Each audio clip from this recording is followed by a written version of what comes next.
Hey viewers, I'm back for another video. As you saw in the last video, I performed a dynamic entry, a bridge, however you want to call it. This time, what you saw there, I performed pine slicing the room, in other words, or pine. There are different terms for it. I prefer the term slice, just because it sounds better, I guess. So the thing is about the dynamic bridge. In the last video, is that it's a high speed, high risk action to do in clearing a room. So I wanted to do another video, a more safer but slower way to clear a room, but from the outside without actually clearing, without entering the room. Excuse me. So yeah.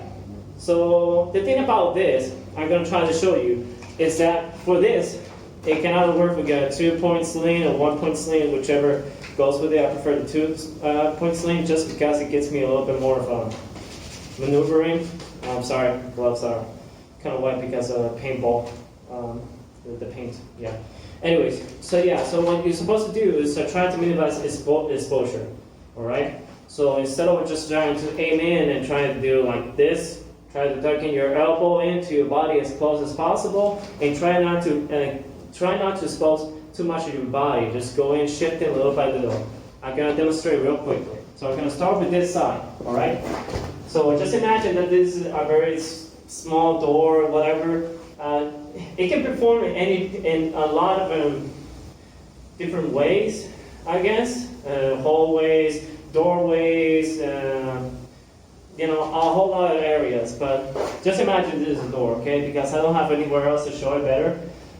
You know, kind of restricted to go into places that are abandoned. I can give me a better view, able to show it better. So here we go. What we're gonna do is like always have your rifle ready to fire.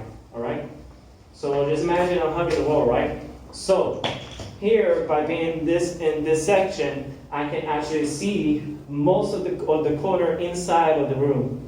So that gives me like 80% of clearance of the corner. Of course, if the door is open. So I just go in, hug into the cover, just go check on the corner, see if it's clear. Remember this, you cannot fully guarantee that there's somebody there. So like I said, you can clear and it's gonna be like 80% clear. You have to go into the room to verify it. But not exactly enter the room, you see why. All right, so once you check that out, switch hands. Now go little by little clearing the room. Remember, don't close your legs, elbows stuck into your body, and always the weapon ready to fire. And eliminate targets as they present themselves, okay? So go and hug the cover again, and check the other corner, all right? So, after that, you can just go into the door, and just go in and pick from the corner, go back, just in case if there's a threat behind you, switch hands, do the same, pick out, check, and with that, the room is supposed to be clear, all right? So, yeah, that's how it's supposed to go. Like I said, wanted to disclaimer, I guess, this is what I'm trying to do is to put in a very basic way. I don't have the knowledge for it or anything of the sorts. I'm just doing it based on learning by myself and playing Airsoft, seeing what works for me, what doesn't work for me. And dynamic entry or bridge, that really doesn't help me in a lot of situations. And I'm not the type of guy or player to expose myself a lot and going in swiftly room by room. I always want to make sure that every room is cleared in a safe manner so I can come in as victorious, I guess. Remember, these are all terms in Airsoft. Law enforcement and military personnel has different methodologies for this, and they can explain this in a whole way better than I can. Like I said, it's just a basic demonstration of it, just the fundamentals, so you can just see what you can do, and perform it and practice it at home, and try to polish your skills. And with that, you can be from being a decent player, you can go to be a good player with a variety of skills that you can improve them. Just saying. So yeah. So yeah, that's about it. Like I said, you have to be aware how much you're flagging yourself to the enemy, to the opponent, I guess. So, like I said, always make sure elbow stuck in, rifle ready to fire as targets present themselves, all right? Now, the problem is that with somebody already on the defensive in the room, they already have the advantage. They're already expecting somebody. At least in Airsoft, you already know that somebody's going to come in a certain area if you know the map. So you already know disadvantage, but with this, with slicing the room from the outside, you can try to make it in a kind of an even level, all right? So yeah, but do remember this, that the person that's in the room, they're already expecting somebody to come into the room or pass by. So they're already ready to fire, all right? So, and this one demonstration is just for solo clearing. If you did this on one-man clearing, I guess, I don't recommend it. I always recommend that if you're going to clear a room, do it with a squad or at least a battle buddy, all right? So yeah. That's about it. So yeah, I wish I could demonstrate in a better place, but this is all I have so far. All right. So yeah, that's all I have so far. Also, one last tip. Not exactly a tip, but just in case, if you're gonna do that, always position your foot in the same direction as in the corner of the wall or door frame, whichever is the environment that you're in. All right. So always have it aligned to it, and just go little by little. Don't overdo the leg. Don't go beyond your shoulder level on your legs, okay? Because that's going to give more exposure for them to eliminate you. All right, let's go.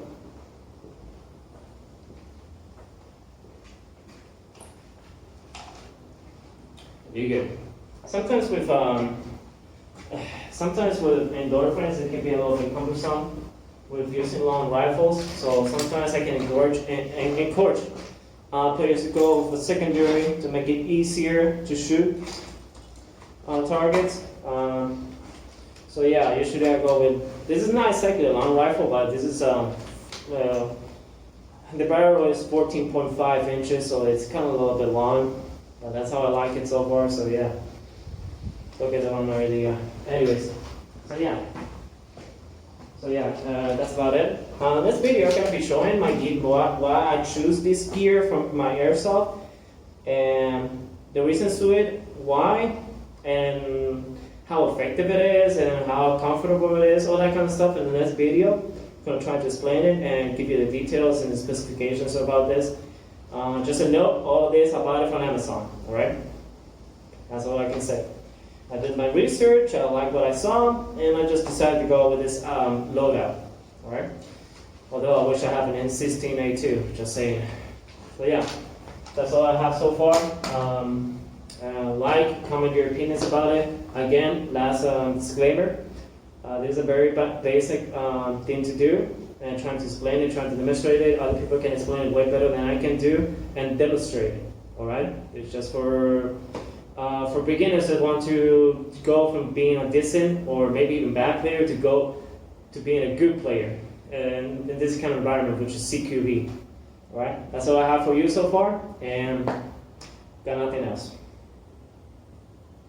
Actually, one last thing. Not to make it personal or whatever, but in this kind of games, always be kind. Alright, there are a lot of new players that are also better players that can make mistakes.